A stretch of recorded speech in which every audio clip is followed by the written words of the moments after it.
Guys, gumawa ako ng kapsa. So hindi ko na pinakita kung paano ko ginawa kasi alam nyo naman siguro kung paano magluto ng kapsa. So ito yung way ko. Oh, OMG, ayan. Yan yung kapsa ko na yung camera. Ayan. Nilagyan ko siya sa ibabaw ng mga shelly. Ayan, green pepper. Ayan. Ayan guys, kapsa.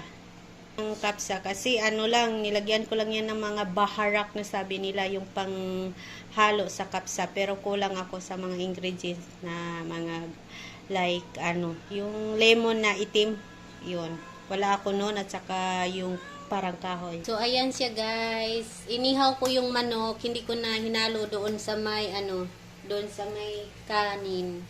Ayan, inihaw ko siya. Tapos ito yung sausawan natin. Mas 5. Saan mga opisina pa?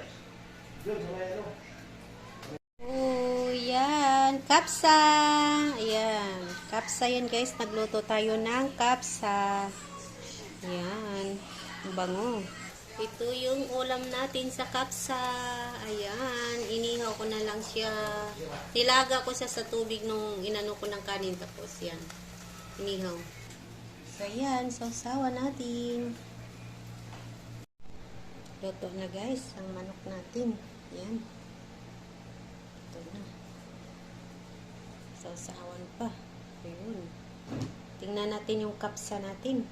So, yan na yung kapsa na kanin natin guys. Luto na. Yan. Pwede nang kainin yan. Luto na siya.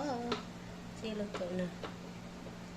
So, white rice lang. Hindi ko nilagyan ng pampayelo. Yan.